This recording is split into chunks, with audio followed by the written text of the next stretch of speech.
Welcome, everyone, to the B2B Marketing Perspectives podcast. I'm Steve McDonald, your host. And today, we have an incredible conversation. We're going to talk about the importance of content, but then very quickly get into what are the secrets that CMOs should be tapping into in terms of how do I plan, how do I create and execute on my marketing plan. Whoa, I just stumbled over that. I'm going to start over again. All right. See, so no pressure. If you want to start over again, you can do it too. All right. Here we go. Welcome, everybody, to the B2B Marketing Perspectives podcast. I'm Steve McDonald, your host.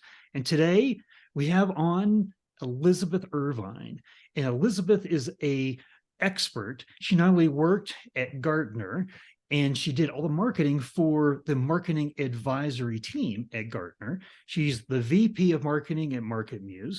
She's also the VP over customer success. She's led BDR teams. So Elizabeth has a lot of insights. And we're going to talk about the secrets that, as a head of marketing or CMO, what are the secrets to content planning? We're going to talk about how important content planning is, but what are the untapped resources that we actually have at our disposal to create incredibly, very thought-provoking, conversation-starting content? How is that for an intro, Elizabeth? Maybe before we get specifically into your insights, maybe expand just a little bit on that background and tell us a little bit more about MarketMuse and what you're doing. Yeah, sure. I started at MarketMuse about 5 years ago. It's the first full-time marketing hire. And we were starting to educate the industry about content optimization. That's where we broke into the industry. We had a tool that could assess quality, and that wasn't something that was prevalent then. It's more prevalent now, which is great. And built up the marketing engine from there. I led the BDR team at MarketMuse and assisted at Gartner as well. And more recently have moved into the customer marketing function and taking over the customer success team, which has really opened my eyes to everything that I was missing before about our customers, and even how I would train customer success team members, because you always have someone training point with marketing when someone comes on, and I would completely change how I approach that too after being in this function. But how we think about content and our content strategy after being in both of those roles and talking to those teams day to day has really opened my eyes into some of those untapped opportunities that you mentioned. Well, let's start out just by hearing a little bit about your thoughts on how important content is. And if I actually ask you to rate the importance of content on a scale of 1 to 10, with 1 not important at all to the growth and success of the company, to 10, it's actually vital to the growth and success of the company, how would you rate it and why? Definitely very high. I want to say 10, or at least a very high 9, because the way that buyers research now, the way that they evaluate their problem, figure out how to solve their problem, figure out who can help them solve their problem, all is surrounded by content. And if you are not in the forefront of their search or the conversations that they have with other people, which is informed also by content, then you're already behind. So I think content is vital to helping search engines understand what you're an expert on, helping to educate your prospects and your customers in your perspective and your abilities and your expertise as to whether or not you are the right company to go with. So yeah, I think it's crucial. Yeah, it's, in this day and age, B2B buyers are 70% through their process in research before they ever want to even talk to anybody inside of a company. So they're deciding on who they want to talk to based on the consumption of all that content. So if you're not a part of that, and you're not getting earlier in that buyer process by creating content that's really worthy enough of them to want to consume as they're making their decisions, then you're putting your company at a great disadvantage. Mm-hmm. So with that, let's talk about some of these untapped hidden resources that you're seeing that most companies aren't tapping into. And is it because marketing is not involved in enough different departments, or have resources coming? Like, tell us, just give us a little bit of the context for that. Absolutely. I felt that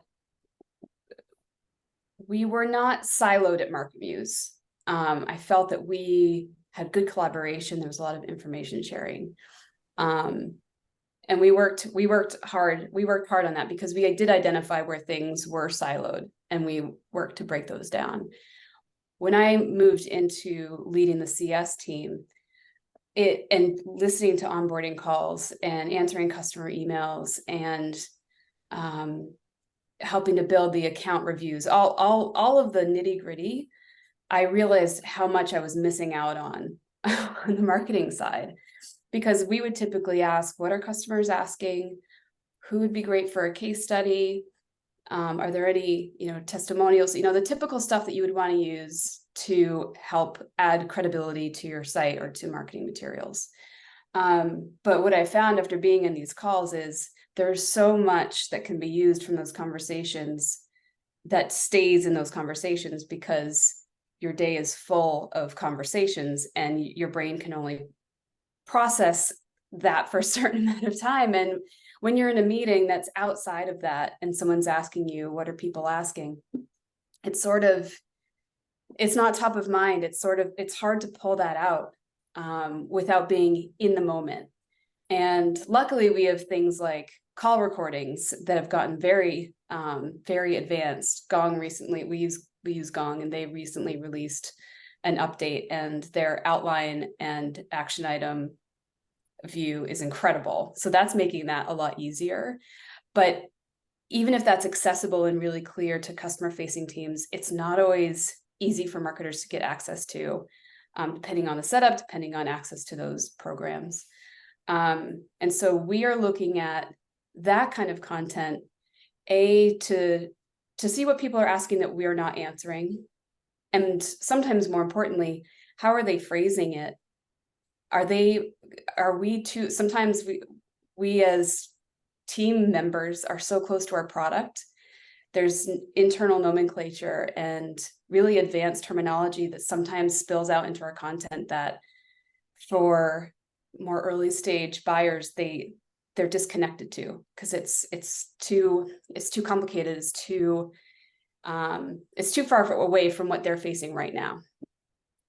So that has helped us reevaluate the language that we're using to speak with our customers, to speak with our audience, to when we're speaking at conferences, and in every capacity, we're really looking at the way that they're asking questions and the way that they're phrasing things. Are we aligned? Are we speaking the same language? I think that's one of the most important things that you just said. You said a lot of important things there, but understanding the two things is understanding and allowing to bubble up and become, visible to marketing to use the conversations themselves and the conversation, what transpired there, but the language that was used, right? Mm-hmm. If we're not talking through marketing in the language that they can understand, and we love acronyms in the world of B2B, right? we just got to admit it, right? Raise our hands. But that's not the way, B2B buyers are consumers of our content. They are consumers of our products, and making it simple and easy and putting it into their language and aligning with the questions and things that they have. There's a tremendous opportunity there. So are you literally recommending like Gong with your customer service team, or like, how would you, maybe that's not a bad idea, right? Yeah. But how do you get that? So I understand how we can do that with our sales teams, and we have to make that a priority. How do we get that same level of information coming back from, say, customer success? Because that's hugely important, as you're pointing out here. You mean without having a call recording? Right. Technology? Yeah. And that's that's hard. I think if I were to do that today without having something like Gong to do that, because that is a game changer in terms of being able to act on that. I would probably have some sort of daily debrief just for customer questions and not worry about action items, not worry about, because all of that's going to happen anyway. We have tasks in Salesforce, we have the meeting follow-ups that we have to do, but really thinking about what they were asking and the problems that they had, because there are commonalities across, even if there's a difference in what their goals are, how experienced they are, because we have a range of that as well. We have very new people in the role who are they're wearing multiple hats. Right. And we have people who've been doing SEO and content strategy for 2 decades, and they're all using the same platform, but they're aiming to do the same thing. And so the questions that come up can be aggregated into a story. And it's just making sure that you don't lose those after the meeting ends. And it's easy to focus on those action items, but I would probably start there. It would probably change because that's a lot, but I take a lot of notes and try to just make sure I don't lose them and figure out what story do we want to tell with this to go to market to a larger group. And what I love about that is if you make these daily meetings or twice a week or whatever you do, these debriefs, then customer success knows, oh, I've got a meeting coming up. There's an additional expectation on me and my job. So now when they're in the middle of those conversations, instead of just kind of thinking, oh, that was interesting, they said that, right? But actually writing it down, right? Archiving it so that you are preparing for the briefing meeting. And then the team gets to benefit from hearing what the other team members are saying. And I have to believe they're going to become better customer success agents as a result as well. So there's a benefit not only in content, but a benefit in their role and the ability for them to do their job. Now, in our previous conversations, you had talked about that's going to give you a lot of really good product marketing content, hugely important, right? But there is a whole entire goal of I have to have content that sparks new conversations with prospects that are in the pipeline, cold prospects, prospects that are in the pipeline, and get earlier, like we're saying in this call here, earlier into the conversation before they've already decided what they're going to do, and now they want to talk to somebody in the organization. So that's more thought leadership content. That's the content that establishes the brand, the expertise, the trust, right? And the individual salespeople as trusted advisors too. So what are some ways, and you've got a really unique approach at this from MarketMuse, that you bubble up those hidden sources or those secrets to tap into? What should you be doing to create your plan around thought leadership, and where should you be pointed?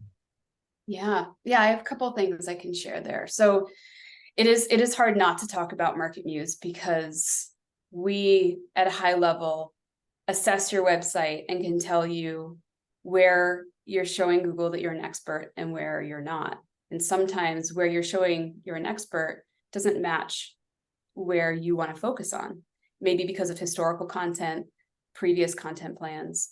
So MarketMuse can tell you those strengths and weaknesses, but also how hard it will be for you to pursue a topic and how much content you'll need to create.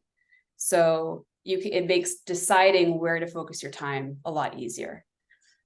So from a general content planning perspective, tools like MarketMuse can help you do that. One way that I found with customer conversations, which I knew we could do when I was just in marketing, I was like, there's so much customer data. There's got to be something that we can do here. And I would try to get it from other teams, but it was hard to get that prioritized because there's so much that we're trying to do. We're still a small company. And now that I'm having these conversations, I can see those data points a lot more clearly. And we used one data point that had to do with content efficiency, which is something that content teams and marketers can understand. If you're reaching a certain threshold of efficiency, You know that you're putting the right effort into things, or you need to pivot. And on average, we found that 10% of content is efficient, which means there's a lot of companies producing content that isn't really serving the overall business goal, or, like I said before, where the strengths and weaknesses are on the site. And so we ended up creating thought leadership content, conference presentations, webinars around that, talking about, well, what does that mean? And how do you identify how to resolve that? It comes back to how you think about how to construct a content plan and choose the topics that you write about. So in that one data point we've been able to use that in a lot of different ways. And so you don't need a lot of data. You don't need to create a whole big massive report, which is great if you can, but one data point that speaks to your audience in a way that it makes them, like you said, thought-provoking, makes them think of like, oh, this is a different way of thinking about my content, can be really meaningful. Yeah, and we talked about this before too, is that not only just in a SaaS company, but any company these days, in the day and age of digital transformation, we all have customer data, and the customer has just their data, and you have data across the entire customer base. So there's absolutely learning, insights, benchmarks, all kinds of things that is unique to you, right? So the best thought leadership content is a content that is thought-provoking, helps, educates, trains, moves the business forward for your buyers in their understanding, and comes from you. So I love that. But the idea here is that on overall importance of content, we know how to get now better at product marketing. And we're really good to begin with talking about our babies' products, right? We can do that really well, but getting really good at thought leadership content is hard. I talk to CMOs all the time. It's one of the most difficult things in their job because of the limited amount of subject matter expertise across the industry as thought leaders that resides in the company, because you got to do it on a regular basis. So I love that MarketMuse helps you identify your strengths, your gaps, kind of your plan. Then you can do your research. You can go out and you can get additional outside subject matter experts to help validate your point of view. You can use your own customer data. These are all ways to tap into those resources to do one of the most difficult jobs, which is create that thought leadership content. So if you had a way to say, all right, Steve, we've talked about a lot here. What's the main takeaway for the audience from everything that we've said? What would you say that is? Oh, that's hard. I think the main takeaway would be to think outside of your typical content strategy, content planning process, and prioritize customers in that first bubble outside of that. Join those customer calls. If you don't have a recording tool, join them and just listen. And you'll learn a lot, even if it's 1 or 2 a week, as an additional source of how to influence that content strategy. Because there's still a lot of teams that we talk to where there's sometimes it's top-down topics that make the primary focus, or it's brainstorming. And so using data that you have about your site and using your customers to really guide that strategy, I think would be the primary takeaway for me. I love it. Elizabeth, thank you so much for coming on today and sharing with us all kinds of ideas. I hope everybody was taking notes, because I was. If we wanted to have the ability for people to get a hold of you if they had questions or things like that, would providing a link to your LinkedIn profile, would that be good? Yeah, absolutely. All right. Well, with that, thank you again for coming on. We really appreciate your time. Yeah, thank you. Thank you for having me. It was fun.